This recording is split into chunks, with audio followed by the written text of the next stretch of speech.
As if the world didn't have enough problems, the British Prime Minister, Starmer, has just resigned. Here to give us some insight into all of that is Dr. Andrew Fox. He has the distinction of being both a priest and a pastor. Is that a distinction without a difference, or is it the same side of the coin? We'll ask him, but we also will look for some insight into the resignation of the Prime Minister of Great Britain, because Dr. Andrew Fox is also British. And he is the author of an upcoming book called Truth in the Age of Applause. I have so many questions for you, Dr. Fox, and welcome to The Truth. Pleasure to be here.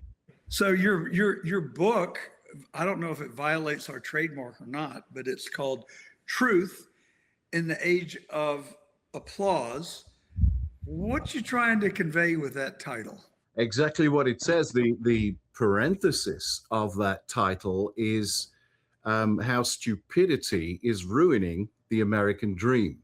So in the world of media, public stages, just go to the Oscars, the Emmys, just go to any public gathering where celebrities are. Someone will make a statement like, you know, my son's come out as a transgender and he's now going to be a woman, and the whole audience stand up and give a 3-minute ovation. Applause does not mean what is said is true. And this is what Dietrich Bonhoeffer was saying in the Second World War. He defined stupidity not as the lack of knowledge or intelligence, but as abdicating your moral, individual judgment and thought just to go along with the cultural norms, like applauding things that are said that are not true. And so using his definition, I home in on 17 steps in this book, how stupidity enters government, school districts, nonprofits, even churches, where applause validates what's being said, but what's being said is not true. And so these steps that I talk about show how it happens and how to speak out against that, how to stand for what is real. That's the emphasis of the book. I could not agree with you more. Since I was a little boy, I've always wanted to be popular. I don't know anyone who aspires to be unpopular, but I've never really considered myself to be that popular. And I have ascribed it a low level of importance to me personally, because I found that in high school, to be popular, I had to act like I loved to drink alcohol and consume more than was healthy. And in college, I was from Macon, Georgia, and went to Ohio Wesleyan, which was and continues to be a somewhat liberal college with a lot of people from the East. And marijuana permeated the air. I had smelled marijuana once, but I'd never partaken in it. And it was just commonplace. Yeah. And so I found that in order to be popular in college, you had to smoke weed and take drugs, and if you wanted to be popular, and that wasn't important to me to be popular that badly. But it seems to me, I'm trying to validate your point, that being popular has become one of the most important norms of our society, and people are willing to stoop to no known lows to become popular. Elon Musk calls it appearing to be sounding virtuous while acting in non-virtuous ways. Is that what you're driving at? Yes, it is. And I think the huge elephant in the room is the mayor of New York. His campaign and the applause that he was getting from my children's generation, and I have 3 kids that are in their 20s, 2 of them married. I got 3 grandkids. I'm at that stage of life where I'm learning from the next generation. It's that generation that we're picked to sort of Gen Z. And the promises he was making and the applaud he was receiving got him into office. But the reality of him being in office is proving quite a contradiction. And you could say the same for the new mayor in Seattle. I used to live in the Pacific Northwest. Seattle was a beautiful city. Downtown Seattle is a violent and terrible place to go right now. That's reality. Good policing is needed. But when you have this defund police and all of these statements that get the applause of a whole generation, it's nothing but hot air. As a priest, the authority that you live by is Scripture, and that existed before me. It will exist after me, and what it says in itself is that truth endures.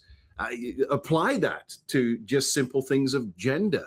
There's a male and there is a female. Now, I understand there are men that are attracted to men and women that are attracted to women. I accept that.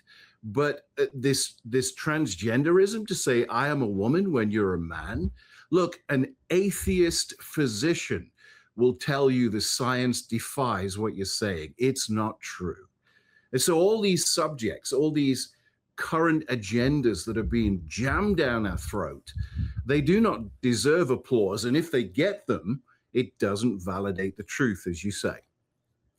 Yeah, but that candidate for Senate in Texas has told us that there are actually 6 genders. So how do we know that you're right and he's wrong? Well, you can either look at I'm being, yeah, that is hyperbole, by the way, you just could in look, case there's any confusion. no, I'm sure we're on the same page, but you can look at that theologically, or you can look at it scientifically, even socially, and you will come up with the same answer each time. Look, James, that's running, for Talarico. Yeah, he's the baby face, smooth talker that will change his politics for his party and his party for his politics. He calls himself a Christian, but he says Christianity is, one of the biggest evils in the world. He gets to preach in his very, very liberal church. He comes out with the wildest statements like God is non-binary. Well, of course, he's playing for the applause. I don't even know what that means. Well, that God is neither male or female, but the scriptures gender God as him, Yes. and he and father, because we as readers understand that. It's a literary dynamic. And he's saying God is non-binary. He's playing for applause. But who is rendering the applause? I mean, who wants to sanction that kind of illogical, nonsensical thought process? It is bizarre to me. Well, I think if maybe for another time, do a deep dive into our colleges and universities, the faculty. That used to be a place where you could float ideas. The professor would argue with you academically, and you'd be right or wrong. And some things would emerge and some things would die away. That's higher education. But today, higher education, especially in the humanities, is encouraging thought that has no real basis to it, like the thing of a gender or gender pulling apart a heterosexual marriage, destroying the role of a father. Look at what the governor in New York's done, taken away the word mother and replaced it with gestating parent. What are you going to do on Mother's Day? Say happy gestating parent? The implications of this nonsensical, unintelligent moves forward are tearing away at what it is to be a true American, of which I became at the age of 31. So what is it, Dr. Fox? Is it P.T. Barnum being revealed in real time? He famously said there's a sucker born every minute. Is that what we're seeing? We also know that we've been told for the last 60 years that the average reading level of the average American is second grade. I mean, have we just dumbed down our society to the point that these nonsensical arguments resonate with people just so they can sound virtuous or different or whatever their goal is? Or is there something more sinister going on? I very much am open to the possibility that there is some force at work in this country that is intentionally, very intentionally dividing us, that they are working to promote these idiotic ideologies that are so absurd that it separates our people into two different sides. And I just wonder if my instinct might be right. Well, you raise a very, very good philosophical point there as well. And I think, for instance, the World Cup being staged in the United States is a two-sided coin. One side is hilarious. The other side speaks to exactly what you just said. So 48 nations are present in the United States right now to celebrate this competition that's been going since 1930. The last time it was held in the United States was 1994, but it was kind of overshadowed by O.J. Simpson's chase down the highway. Now it's become something very different. And what the Dutch and the Swedes and the German and the Scottish and so on and so forth, they're all over social media. No one's paying them to do this. They're saying we cannot believe the friendliness of America, the hospitality, the welcome we receive, the refills on drinks that Europeans don't get, and Buc-ee's and gas stations and these ginormous stores and pro bass shops. And they are enamored by the wonder and the hospitality of the community that is the United States. Now, that is the humorous side of the coin. There's a guy called Freddie on social media. No one pays him. He's Scottish, and he's become a phenomena because he's enamored by his visit to NASA, Southern hospitality, college football, Buc-ee's, and so on and so forth. And he's just so appreciative. But all these nations are saying the same thing. The image of America in our own countries is portrayed a different way.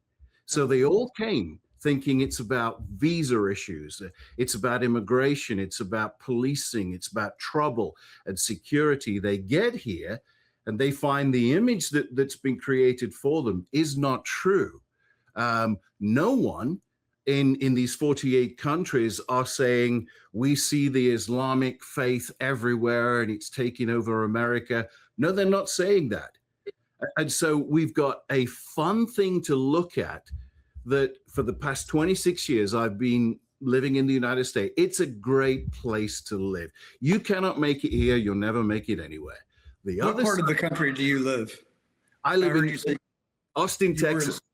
Oh, Austin. Well, that's but kind of a hot seat of Oh, liberals. it is.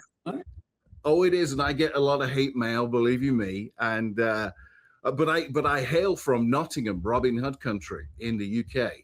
So, I bring that kind of dynamic with me. But the way America portrays itself to itself, that also needs to be in question. Look, in the 26 years I've lived in the States, in all sincerity, and I don't mean this harshly, I've never seen so many dumb, not eloquent, they can't really string a sentence together, representatives of the people on a local, state, and national level. It's like, how did these people get there? That answers your question. Well, I'll tell you my personal belief on that, and I think that's a very important question to look at. I've run for public service twice, and I didn't win either time, but mostly because I got in way too late. That reveals my biggest weakness is a human condition called procrastination. But anyway, people ask me, well, did you enjoy it? Did you like it? And my response was, I thrived on it. I loved it. And they said, what did you like about it? And I said, I learned the goodness of the people with whom I contacted. Just without I can think of 2 or 3 minor exceptions. out of thousands of people, tens of thousands of people who I met, many of whom I met at their front doorstep. And they were generous, they were kind, even those who did not like my politics. They welcomed me into their homes, and they would usually share their events of their life that had been adverse. And it just really warmed my heart. And I do think that we should allow ourselves to be revealed to one another. But the problem, I believe, it's twofold. One, the media doesn't make money by spreading good news. They only if it bleeds, it leads. That's their mindset. And we see it played out every day on the news. The other thing is, and I guess this is not a new phenomenon since the crucifixion of Jesus, I think we have been very cruel to our leaders. And I mean horribly cruel. We criticize them, we criticize their families, and when we don't get our way, some just kill them. So,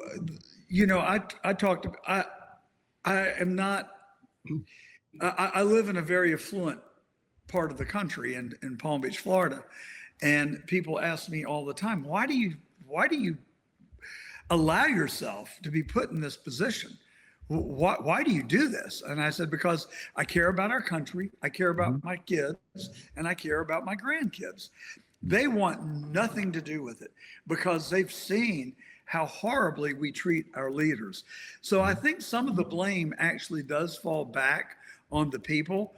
We kind of get what we put out. The third point that I'll make, and then you're supposed to be the one being interviewed, but I can't. You've got all my neurons firing. Well, that's good. That's good. Yes, absolutely.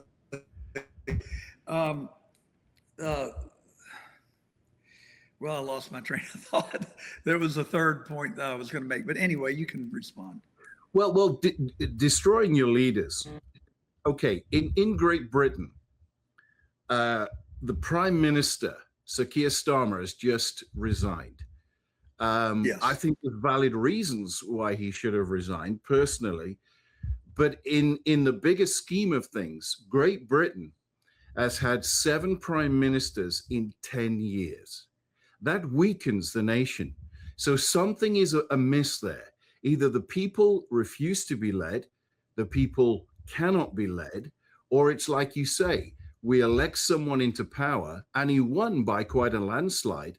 We elect someone into power, and then we quickly take it from them and destroy them. Well, that's a phenomena that I see over here.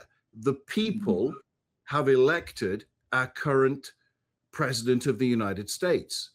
I really like Donald Trump. He can be blunt. He can be extremely straightforward, but the people voted for him, and I voted for him. But the rhetoric is that this is not good for America, but America has voted him in. So what voice, what source, what origin, what base is this argument derived? I mean the Save America Act or the SAVE Act, for instance. I came to this country on a religious workers visa. It had limitations. I couldn't vote. I then became a green card, a permanent residence. I couldn't vote, but I had greater permissions. I then became a citizen. I have all the blessings and privileges of the amendments of the Constitution and so much more, and I can vote. When I go to vote, I've been through the process where I'm proud to bring out my driver's license to say, here's my proof of privilege of voting, and I get to vote. I don't understand why that is being attacked. I've been through the process. And if you go through it, you will honor it. You will value it. It's like your kids. If you hand everything to them, they're going to grow up real bad. But if you make them work for it, teach them consequence, then there's going to be value. And the attack against this voter ID is taking away the natural process of valuing what it is to vote in the United States. And I don't understand that argument as a foreign national that's become an American citizen. It's not the country of 26 years ago. It seems to be more and more and more fractured. And so, yes, I do believe there are forces at work to pull apart the United States. And again, the World Cup and the foreign nationals that are hilariously celebrating the United States. Wouldn't you love to see that from our own people? Wouldn't you love to see a human interest article on mainstream news that makes us all smile, that makes us all become heartwarming? You know, back in the days where we invented things, we landed on the moon. And I know it sounds like rhetoric. Where have these days gone that just make it a heartwarming experience for everyone? That's what I long for. That's what I love. So I have been advocating to anyone that will listen, as well as our audience on the show, for 2 or 3 years now, that exactly the point that you're making. But I think there is a real opportunity in this country right now for a politician to emerge that will say, to hell with Democrats, to hell with Republicans. On what can we agree? Can we agree that today is, well, we're recording, I usually say Saturday, but since we're the truth, we're recording this on Wednesday. Can we agree that today is Wednesday? Can we agree that it is a pretty day? Can we agree that we should not kill? Can we agree we should not steal? Can we agree that we will not try and take your neighbor's spouse? Yes. On what can we agree?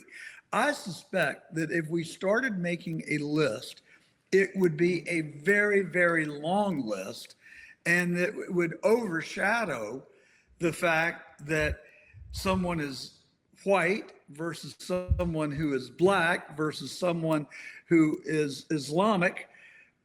And just on what can we agree, and then live by that code. Of course, in my view, that should be the 10 commandments, but you can't bring religion into the conversation. So I just say, take the biblical sound away and don't say thou shalt not kill. Just say, we're not going to kill each other, period. So that is the essence of truth without applause. We should agree on these things, and it doesn't invoke massive applause because it doesn't need it, because they're true. They've always been true, and they always will be true. So why do we have to reach for the bottom of the barrel and the sensational? You know, in England, there are two major parties. There's the Conservative and Labour, and a new party has emerged in Nigel Farage. And he's a bit of a wild card. But he was interviewed the other day. It wasn't the BBC, but he was interviewed and asked, do you want to be prime minister? And his answer was very refreshing. He said, that's not my goal, but if the people want me there, I will do my best. And that was so refreshing. It wasn't listening to a talking head or someone selling himself for the applause. Now, whether he'll make a good prime minister, I really don't know. But I mean, even in our own country, Brandon Gill, you know, a great straight talker who is extremely American. I hope he will gain a greater platform to speak for what does not need applause, but what is simply the American way. I love it. I absolutely love it. Well, I've had this notion for many, many years that if you want to find out what is going to happen in this country, you really just need to go travel around Europe. And what you see there will end up here 5 or 10 years later. The first revelation was disco. I mean, I was in England and France in the 70s, and disco was the rage. And sure enough, 5 years later, discotheques were everywhere in America. Yeah. Similarly, you've seen these great migrations and the influx of foreign people into countries like France and England, mostly Muslims that have come there. And it's curious to me what the draw is, and more curious why the leadership will allow the influx of these people. And I'm just wondering if that is intentional or whether it is by accident. But it certainly tears the nations apart. And we're starting to see obviously great migrations into this country, mostly Hispanic, which have been shut off. But we do seem to have more people from Indian and Muslim descent coming into America. You know, John, in my filing cabinet, just, 6 foot away from me here, there is a file. And in that file, there is a letter, a statutory letter from President Obama when I became a citizen. And in that letter, and it's never changed to this present day, except the signature of the president, it's a welcome to America, learn our language, which is English.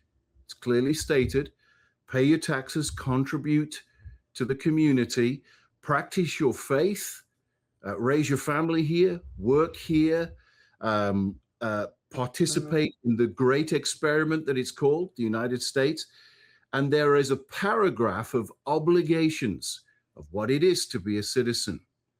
I think sometimes in my thinking, the obligations of what it is to be a naturalized American are rejected. They shouldn't be.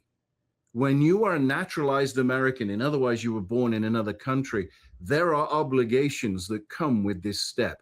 They should be made clear, they should be understood, and they should be carried out. So when I read on X or something like that, on my X account, that someone running for office couldn't find somewhere to wipe her hands, so she wiped them on the American flag, that is contrary to the welcome to this country.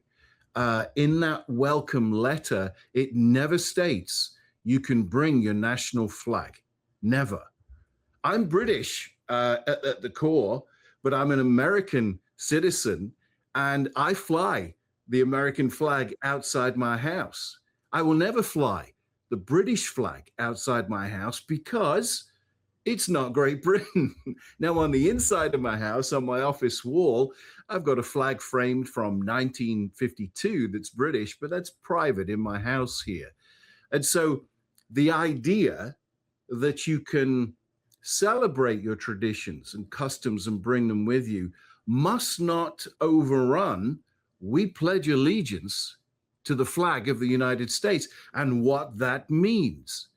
And I don't know that is being taught in grade school, in middle school, in high school, and it's certainly not being taught in higher education.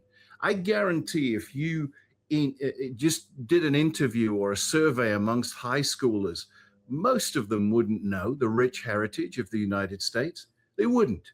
Imagine this. On July the 4th this year, not only will it be the celebration of the 250th birthday of the United States, but there's a probability, John, that England will play the United States in the World Cup on July the 4th. What that would be unbelievable. I would think that would be divine intervention on its face. I mean, how could that happen other than if God willed it to be? But look at what will happen is if we do get to play as national teams on July the 4th, and let's say that England lose 3-1 and America goes forward or wins the World Cup, the British will not strike up violence in the streets of Boston or Miami or New York or Chicago. The British will go out for a pint with their American brothers, and they'll be hurling friendly sarcasm at each other. Mm-hmm. That's needed. But in the migration of certain cultures where the religion is the culture and the culture is the religion, it's one and the same thing, there are dangers there to the freedoms and liberties that we have in the United States. We don't treat our women that way. We don't treat our children that way. You know, you could be American and atheist. You could be American and Christian. You could be American and Hindu, but you cannot be a Muslim without the Islamic faith, and you cannot be the Islamic faith without being a Muslim. Those two are inseparable. And the documents you receive when you become a citizen clearly state allegiance to the flag. You have to have your hand over your heart. You have to raise your right hand. You have to pledge allegiance to the flag of the United States of America and what it represents. So I think this World Cup game, what will emerge is how we can really celebrate diversity without needing some ridiculous diversity, inclusion, equality officer telling us how to think and what words to use. We know if America play England, they'll all be at the bar buying each other drinks. And there'll be sarcasm over the 13 colonies. There'll be jokes about King George, and no one will be offended, but everyone will have a good time. We need to recover this. Well, I will certainly drink to that, and I'll also celebrate whoever is victorious. But you make great points, and I've thoroughly enjoyed our conversation today. Dr. Andrew Fox, author of Truth in the Age of Applause, and he is both a priest and a pastor. It has been my pleasure and our listeners to have you on The Truth today. Thank you, and I hope you'll come back. Thank you.